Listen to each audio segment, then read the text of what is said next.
Hi mga kaborgi, so tayo po ay mag-unboxing ng Oppo A54. Nakita mo yan ha. Atin pong bubuksan. So inalis ko na kanina yung plastic nyan. So ngayon po ating bubuksan. Papakita ko sa inyo kung ano po yung mga laman. Pansin nyo no, gano'n lang po ang pagalis nya no. So tingnan natin kung ano makasama. Ito sa box na to, ito ang pinaka parang manual nya. Nakita nyo yung manual with SIM pin. Nakita nyo yung SIM pin, no?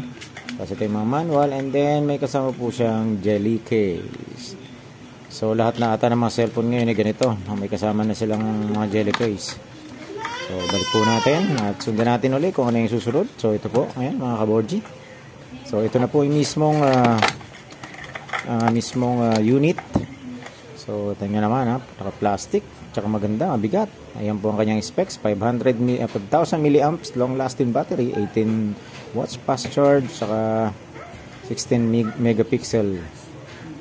Ayan, ito nyo naman ha, ayan po yung mga specs nyan. So ating pong bubuksan mga kaborgi. Maganda premium ha, looks premium ha. Ito nyo naman, ang daming camera no. Yung iba dyan ay para sa zoom. So yan, tapos yung pinaka front cam niya ay nasa loob, nasa gilid no. Tapos makikita nyo, andyan yung pinaka fingerprint sensor niya, nasa gilid. So pwedeng gamitin nyo yung middle finger nyo na para pang sensor. Kasi ito yung camera niya. Yan, tapos andyan din yung model. So maganda siya no. Makinis. Looks premium talaga no. Parang kagaya din siya ng ng tawag ito. Anong unit yun? Yung Redmi. Pero ito nga palang specs nito nasa 4G RAM. Tapos kita nyo, Type-C na rin yung pinaka niya. Sa charging port niya.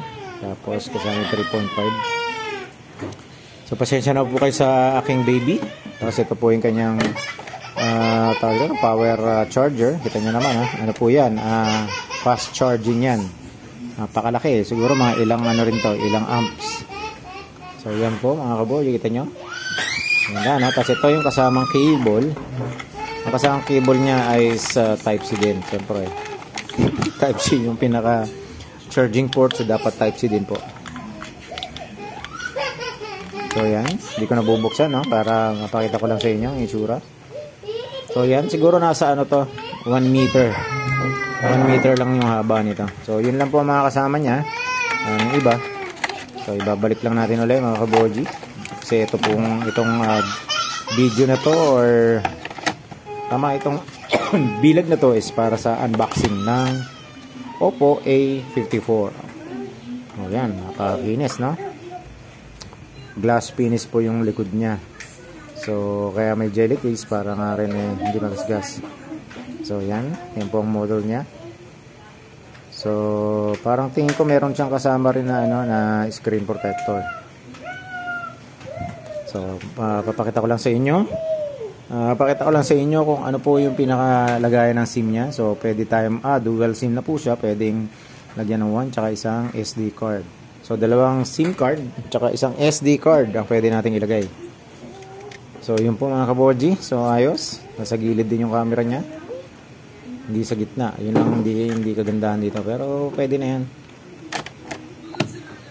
So ating pong ibabalik na po yung mga tawag dito.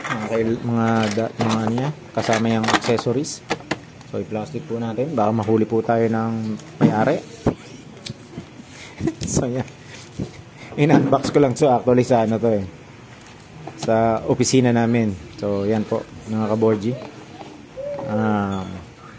Ibabalik ko na po, baka magalit po ang aking bossing. Binidyo ko lang para malagay ko lang sa aking channel para naman meron tayong konting tawag dito. Mapakita sa mga gusto bumili ng Oppo A54. So yan, kita nyo naman ha. Maganda siya, magandang klase rin to. So papakita ko lang sa inyo mga specs. So ito po ay 5,000 milliamp. Ulitin po natin. Tapos ay 18 watts fast charger na yung pinaka adapter niya. So ito ay mabilis. Siguro mga ilang lang to. Baka nasa 1 hour lang ang charging nito or mga 30 minutes na siguro. So yan, kita nyo, 4GB at 128GB ang specs niya. no? Oppo A54. Napakatandaan lang at po sana kayo makakalimot na mag-subscribe sa aking channel para sa mga susunod pang mga video. Paano? Salamat!